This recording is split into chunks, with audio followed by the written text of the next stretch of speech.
Rain poured from the dark alien sky, turning the streets into rivers of cold water. Shadows stretched long under the flickering neon signs. The marketplace had closed hours ago, and the empty roads echoed with the sound of distant engines and the soft hum of the city's power grid. She stood there, shivering, her thin dress clinging to her small frame, her hair, silver and tangled, stuck to her pale alien skin, in her hands. She held a small cloth bag. The only thing she had left inside were a few broken toys, a worn scarf that once belonged to her mother, and nothing else. Her stepmother's voice still rang in her ears. "Get out, you worthless thing. Your father is gone, your mother is dead, and you're nothing but trouble." Then the door had slammed in her face, leaving her outside in the freezing night. She didn't know where to go. The city was dangerous for someone like her, small, alone and unwanted. Every shadow looked like a threat. Every sound made her flinch. Passers-by glanced at her and quickly looked away. Some whispered, some sneered. Her species was not welcome here. She had heard the names they used for her. Kind, street rat. Parasite burden, her stomach growled, but she ignored it. She had learned long ago that hunger was easier to bear than cruelty. She walked slowly down the street, her bare feet splashing in the puddles. The rain felt like knives against her skin, and she wished she could just disappear. That's when she saw him, a tall, human man in a long, dark coat. Walking with his head slightly lowered, his steps were slow but firm, his eyes scanning the road ahead. Humans were rare in this part of the city, and most of them avoided alien neighborhoods. She almost turned away, afraid he might hurt her, like others had, but desperation made her speak. Her voice trembled as she whispered, "Please, be my dad. I won't misbehave." The man stopped. He turned his head, looking at her through the rain. For a long moment, he said nothing.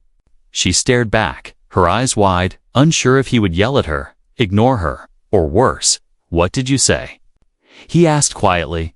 She swallowed hard, her lips trembling. I can help. I don't eat much. I can be quiet." "Please don't leave me here," she said, almost too softly to hear. The man's gaze moved from her soaked hair to her shaking. Hands clutching the small bag, she looked like a shadow of a child, more like a ghost than a living being.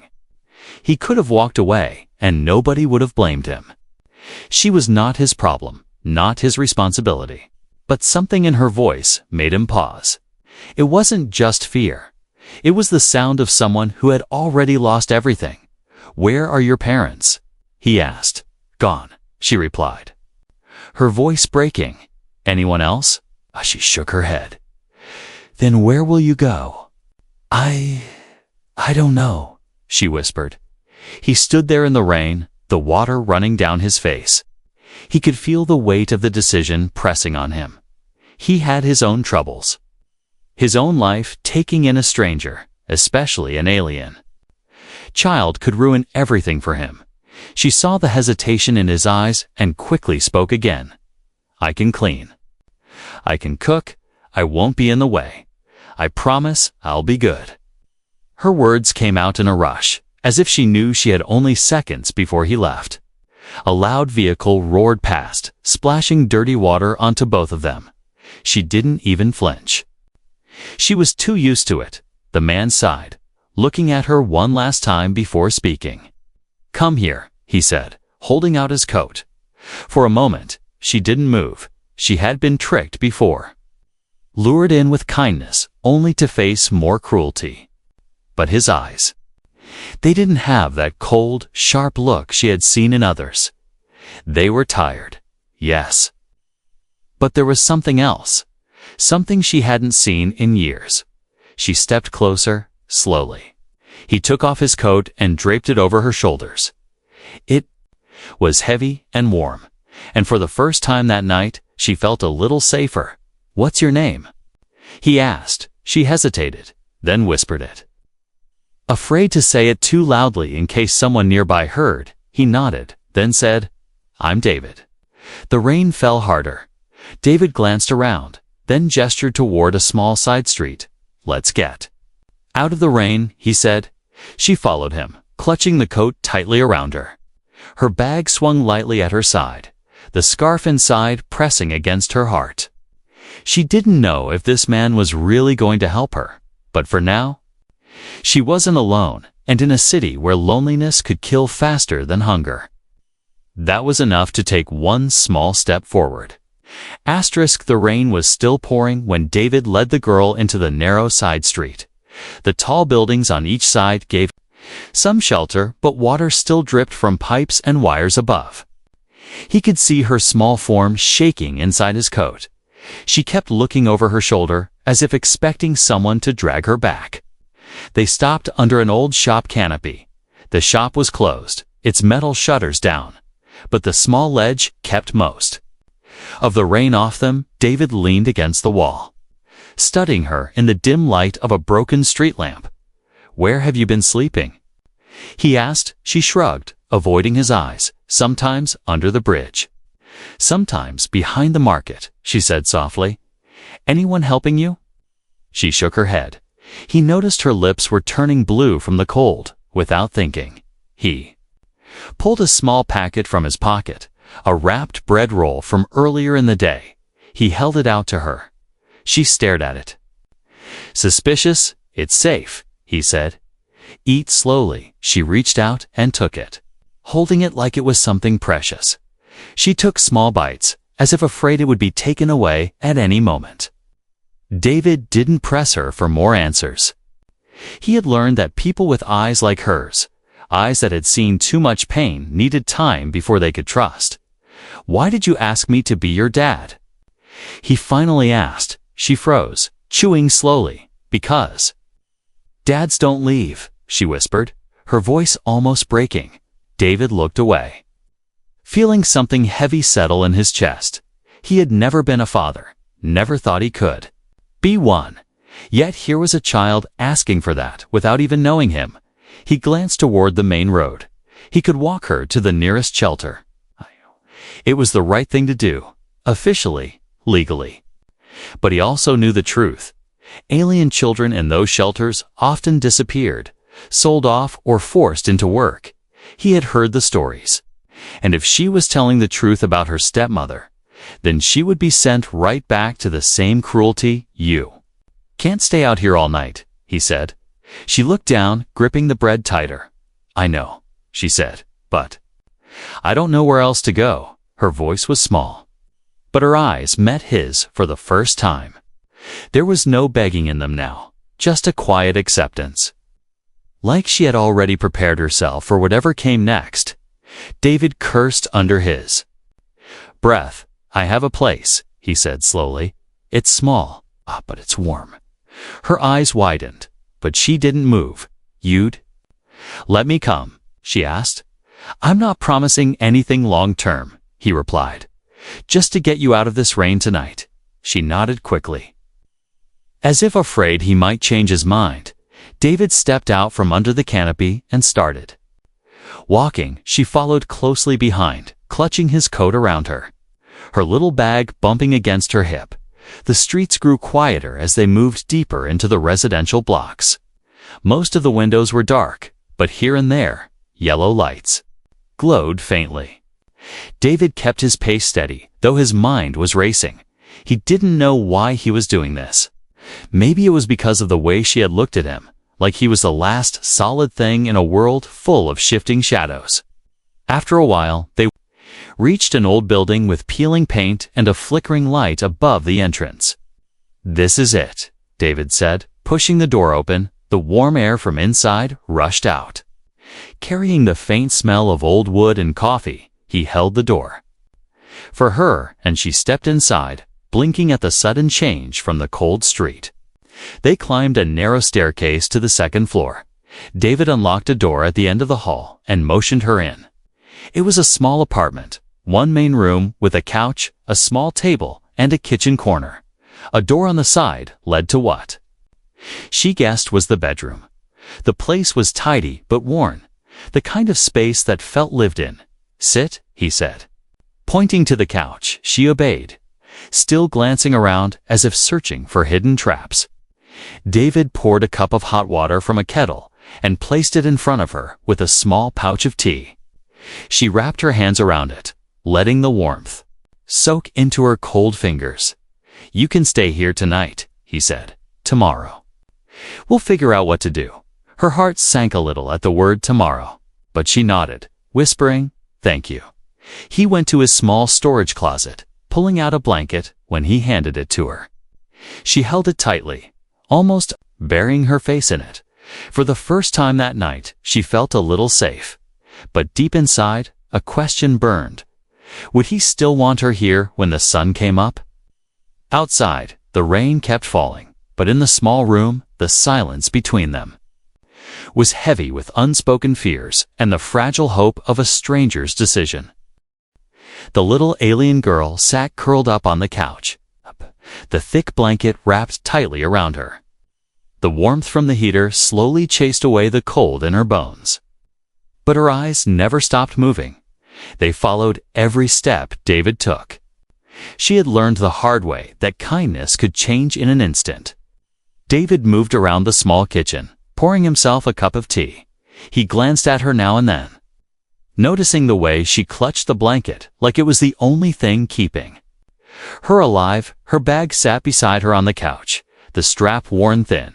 She kept one hand resting on it, as if afraid it might disappear if she looked away. "You can relax," David said quietly. "You're safe here tonight." She gave a small nod, but didn't answer. It wasn't that she didn't believe him, she just didn't know how to believe anyone anymore. David sat on the chair across from her, sipping his tea. "What's in the bag?" he asked, not to pry, but to make conversation. She hesitated, then opened it slowly. Inside was a small scarf, faded and frayed at the edges, a tiny wooden animal carving, missing one leg, and a small piece of cloth with strange patterns stitched into it. "My mother made these," she said softly. "She died when I was little. My father kept them. But when he was gone, my stepmother tried to throw them away." Her voice trembled, but she quickly zipped the bag shut again. David leaned back, feeling a knot in his stomach. He had expected a story like this, but hearing it in her small, tired voice was different. It wasn't just sadness. It was the sound of someone who had been fighting to hold on to the last pieces of her family. "Have you eaten enough?" he asked. She shook her head. "I'm fine." David frowned. It was the kind of answer hungry kids gave when they didn't want to seem greedy. He went to the kitchen again, pulled out a can of soup, and started heating it. As the smell filled the room, she sat up a little straighter. Her stomach growled loudly, and she blushed. Pulling the blanket over her face, David pretended not to notice and placed the steaming bowl in front of her. "This isn't much, but it's hot," he said. She picked up the spoon and began eating, slowly, savoring every bite. When she finished, she whispered, "Thank you," without looking up. "You don't have to thank me," David replied. But she shook her head. No one else would. No one else has. Silence settled between them, outside. The rain had eased into a soft drizzle. David checked the clock. It was late. "You should get some sleep," he said. "I'll stay here on the couch," she replied quickly. "You can take the bed," he offered, but she shook her head firmly. The couch was safer, less chance of someone closing a door behind her. David didn't push her. He brought her another blanket and turned off the bright lights, leaving only the warm glow of the lamp. He went into his room. But he didn't close the door completely, leaving it half open so she could see he wasn't trying to trap her. For a while, she just lay there, listening to the quiet hum of the heater. But her mind wouldn't let her rest. Every time she closed her eyes, she saw the face of her stepmother, the twisted smile when she shoved her out into the cold. She pulled the blanket tighter around herself, feeling her throat ache. She wanted to believe David wouldn't turn on her, but she had learned long ago that people's kindness had limits, and she didn't know where his were from his room. David glanced at her small form curled on the couch. He could hear the faint rustle of the blanket as she shifted. He thought about the law, about how dangerous it was for him to be sheltering her without registration. If the authorities found out, they could take her away in an instant. Or worse, he told himself he was just helping her through the night. But deep down, he already knew he wouldn't be able to just send her back into the streets. The hours passed slowly. David eventually drifted into a light sleep, but the girl stayed awake for a long time. She kept her bag close, one hand gripping the strap under the blanket. Every creak of the building, every distant noise outside made her tense. She wasn't sure if she could trust this man, but for now, he was the only thing standing between her and the cold streets. Finally, exhaustion pulled her under. Her breathing slowed, her small face relaxing for the first time in days. David, half awake, heard her soft breathing and felt a strange sense of relief. It had been a long time since anyone else had slept under his roof. Neither of them knew what tomorrow would bring. But for this one night, in a small room in a tired old building, two strangers found a fragile piece of safety in each other's presence. The morning light slipped through the thin curtains, painting the small room in pale gold. The little alien girl stirred on the couch, blinking at the brightness. For a moment, she forgot where she was. Then she saw David in the kitchen, pouring hot water into a mug, the smell of bread warming in the small oven filled the air. "You're awake," David said, without turning around. She sat up slowly, the blanket still around her shoulders. Her hair was messy, and her eyes looked heavy with sleep. She clutched her bag instinctively, checking that it was still there. "I made breakfast," David said. Sliding a plate with bread and a boiled egg across the table, she hesitated, glancing toward the window as if expecting to see trouble waiting outside. "It's all right," he said gently. "No one's looking for you here." She came to the table, her bare feet making no sound on the worn floor. She sat down and ate quietly, taking small bites like she was saving the food. David watched her for a moment, then said, "I need to go out for a bit today, but I can take you with me." Her head snapped up. "Outside?" she asked, her voice tight. "Just for some clothes," he replied. "You can't stay in the same dress forever." She looked down at her thin, damp outfit from last night and said nothing. They stepped outside an hour later. The rain had stopped, but the streets still glistened with water. The cold air bit at her skin even through David's coat. She walked close to him, her eyes darting from person to person. As they reached the busier part of the district, she noticed the stares. Some people simply looked curious, but others' eyes held something sharper: distrust, dislike. A shopkeeper paused mid-swipe of his window to watch them pass, his mouth set in a thin line. David ignored it, but she could feel the tension in the air. A small group of men outside a repair shop muttered something in low voices. She caught the word parasite again and gripped David's coat sleeve tightly. Inside the clothing shop, the air was warm, but the stares continued. The shop clerk's smile faded when her gaze landed on the girl. "Is she with you?" the clerk asked David, her tone careful but cold.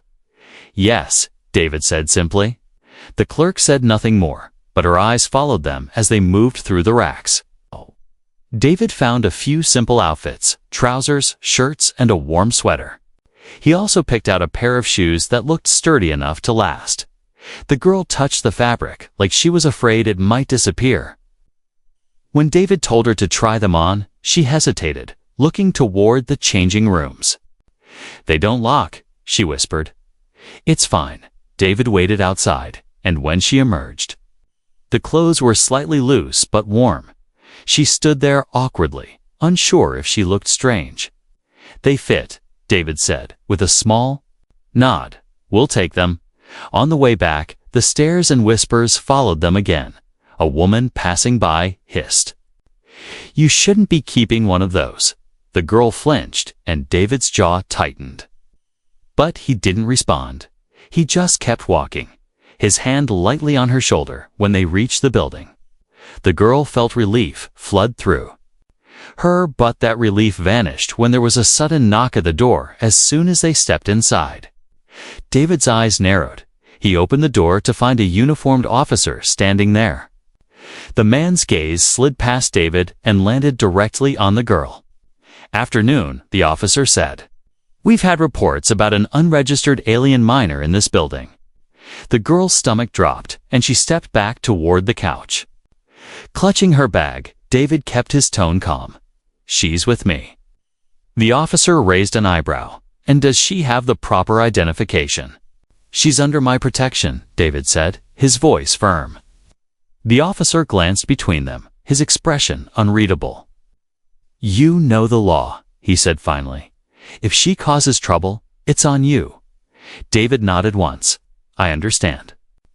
The officer lingered a moment longer, then turned and left. The girl stood frozen, her heart pounding. "You're not sending me away?" she asked quietly. David looked at her, his eyes steady. "No," he said simply. "Not while I can help it." She swallowed hard, the knot in her chest loosening just a little. No one had ever said that to her before.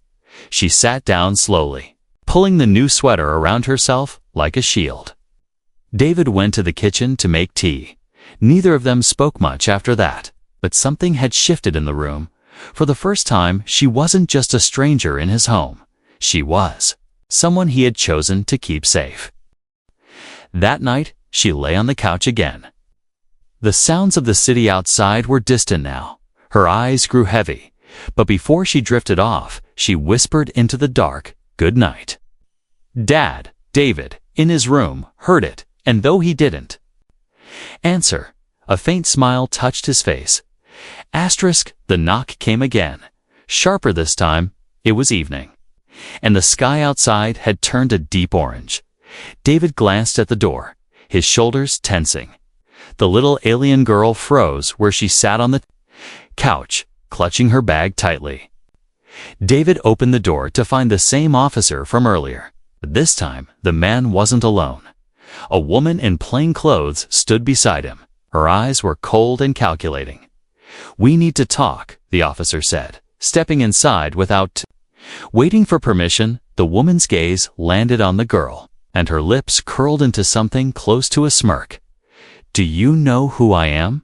she asked, her voice low and smooth. The girl's face went pale. Her fingers gripped the blanket so tightly that her knuckles turned white. "That's her stepmother," the officer explained to David. "She claims the child ran away, and that she has legal guardianship." The girl's breathing quickened. "That's not true," she burst out. "She threw me out. She told me I wasn't her problem anymore." Her voice trembled with a mixture of fear and anger. The stepmother's smile never faltered. "She's confused," she said sweetly. "She's been troubled since her father died." David could see the lie in her eyes. He could also see the way the girl's shoulders shook, as if every word from that woman was a blow. "I'm keeping her here," David said firmly. "She has nowhere else to go." The officer sighed. "Look, I don't care about your personal feelings." "The law says the law isn't always right," David interrupted, his voice like steel. The stepmother stepped forward, her tone sharpening. "She's mine."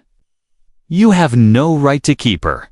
The girl flinched, pressing herself into the corner of the couch. "No, I won't go," she cried, her voice cracked, and she looked at David desperately. "Please, please don't let her take me."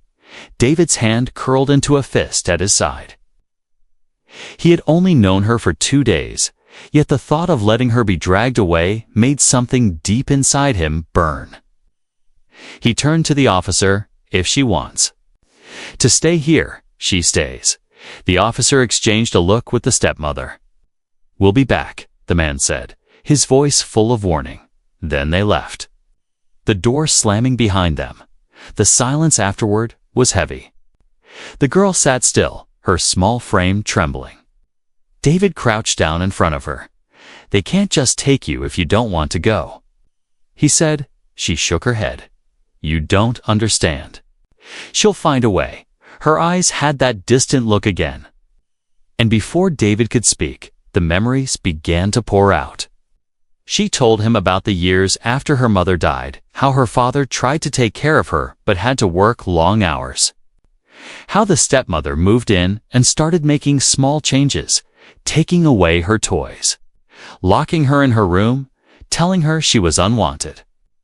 She told me every day that I was lucky she'd let me live there, the girl said, her voice barely above. A whisper, she made me do all the work, cleaning, cooking. And if I didn't finish, she wouldn't let me eat. David's jaw tightened. She said my father only kept me because he felt sorry for me. And when he died, she said I was just a burden.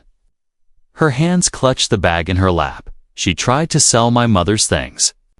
I had to hide them. She pulled out the scarf again, holding it like it was the most valuable thing in the universe. David took a slow breath. "You're not going back there," he said quietly. She looked at him, doubt flickering in her eyes. "They'll make you," she whispered. "They'll try," he corrected, later that night. David sat by the small table, staring at his device. There were messages from an old friend in the lower districts, someone who knew how to make people disappear from official records. It was risky. Helping her stay hidden would mean breaking laws that could get him fined, jailed, or worse, but the memory of her voice, desperate and breaking, was still fresh in his mind. She was curled up on the couch again, but he could tell. She wasn't asleep. Her eyes were open, staring into the shadows. He wondered if she was imagining footsteps coming for her. "Get some rest," he said quietly. She nodded, but didn't close her eyes. In the deep hours of the night, the building creaked.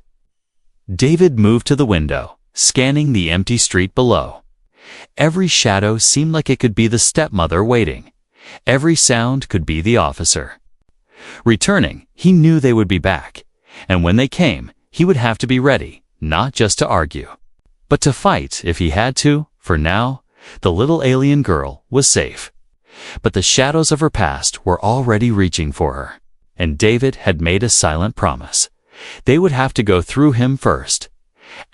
Morning came with a faint mist, clinging to the streets. David stood by the window, drinking his tea, his eyes scanning the road below. It had been 2 days since the stepmother's visit, and he knew it was only a matter of time before she tried again.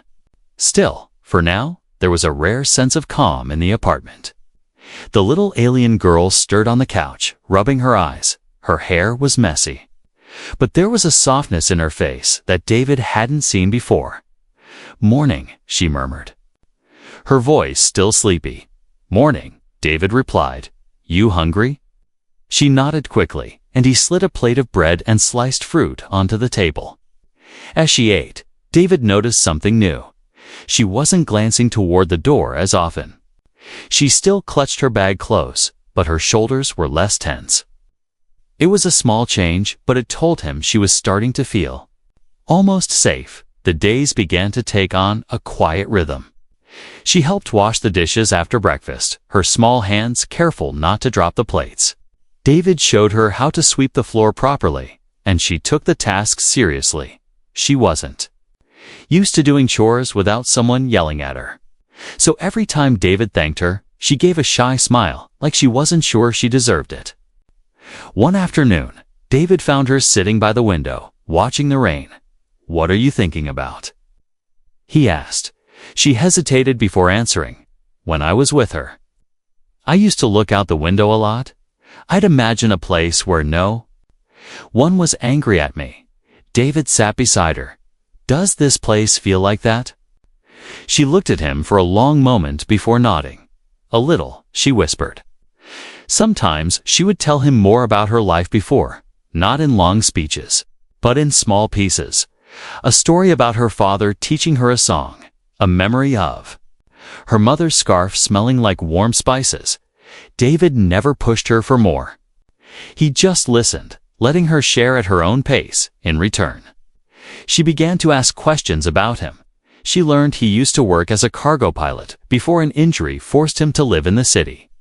He didn't talk much about his past, but she could tell he had lost people too. One evening, David decided to take her to the small market on the quieter side of the district. It was less crowded, less likely for trouble to find them. She walked beside him, holding a small list he had written for her. At first, she stayed close, but after a while, she began pointing out stalls, selling strange fruits and colorful fabrics. Her eyes lit up in a way David hadn't seen before. They passed a bakery, and she stopped, staring at the steaming pastries in the window. David bought two without a word and handed her one. She held it like it was the most precious thing in the world. "It's warm," she said, almost in disbelief. "Eat it before it gets cold," David replied with a small smile, back at the apartment. The warmth between them grew. They started sharing meals at the table instead of in silence. David taught her simple human phrases she didn't know. And she taught him a few words from her own language, sometimes in the evenings. She would hum the song her father had taught her, and David would sit quietly, letting the sound fill the room. But even in these moments, the shadow of danger lingered. David knew the stepmother wouldn't give up, not because she cared for the girl, but because taking her back might mean money or control. Every time there was a knock on the door, the girl's hands would tighten around her bag. Every time the floorboards in the hallway creaked, she would glance toward the window like she was planning an escape. One night, as David was locking up, he found a folded piece of paper pushed under the door. It was a warning. "They're coming tomorrow. No name, no details, just that." David's jaw tightened. He knew exactly what it meant. The stepmother had gone to the authorities again. He turned to see the girl watching him from the couch. She had seen the paper, and her face was pale. "What does it say?" she asked. David didn't lie. "They might come here tomorrow." Her fingers gripped the blanket. "Will you send me away?" she asked, her voice shaking. David crouched down so he was at her eye level. "No," he said firmly. "Not now, not ever." Something in her face shifted disbelief mixed with hope. No one had ever said that to her and meant it. She nodded slowly, but her eyes glistened. "Okay." "Dad," she whispered. David's chest tightened at the word. It felt strange, unfamiliar, but right. That night, neither of them slept deeply. David kept his bag ready by the door, just in case they had to leave quickly. The girl lay awake for hours, listening to the steady sound of his breathing from the next room for the first time in her life. She believed that maybe, just maybe, someone truly meant it when they said they wouldn't leave her. The knock came early, before the sun had fully risen. It was loud, urgent, the kind of knock that carried authority. David's eyes snapped open, and he was out of bed in seconds. The little alien girl was already sitting up on the couch, clutching her bag like it was her lifeline. Another knock, harder this time. "David Hale, open the door," a voice shouted. He glanced at the small folded paper on the table. "They're coming tomorrow." They had come even sooner.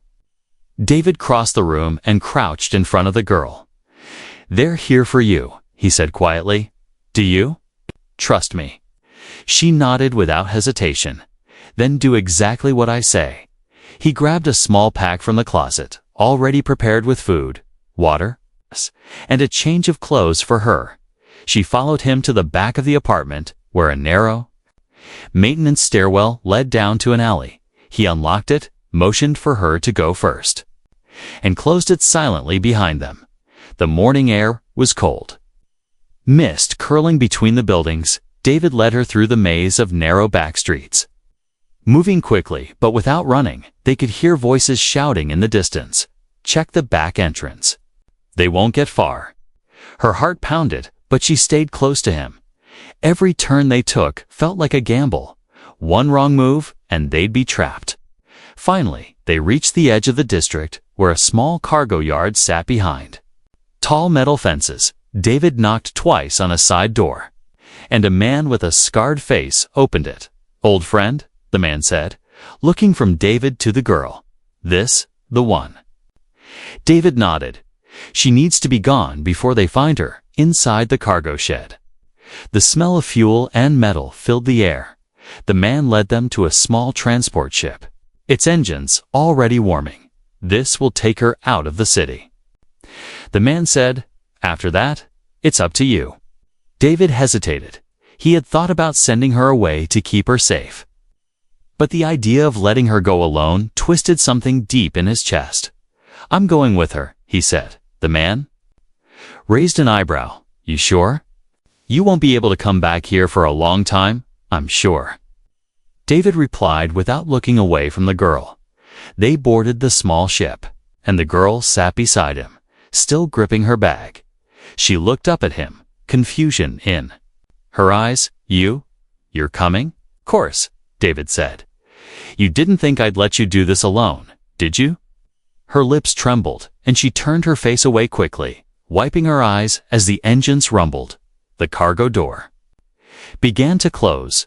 Through the gap, David saw movement figures in uniforms running toward the shed. Go! He shouted to the pilot.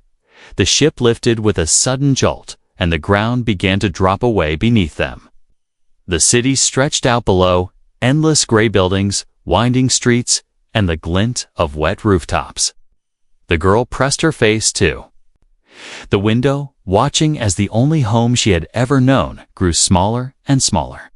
For a moment, she felt the weight of everything she was leaving behind. But then she looked at David, sitting beside her with his steady, unshakable presence. She realized she wasn't really leaving her home, because home was now wherever he was. They flew for hours.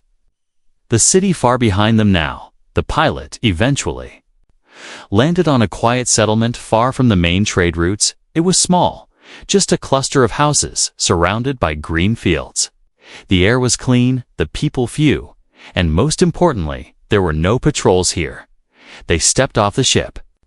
The ground soft under their feet. The girl looked around in wonder. It's quiet, she said. David smiled faintly. That's the point. They found a small, empty house at the edge of the settlement. It was old, but sturdy, with a single bedroom, a kitchen, and a front porch that looked out over the hills.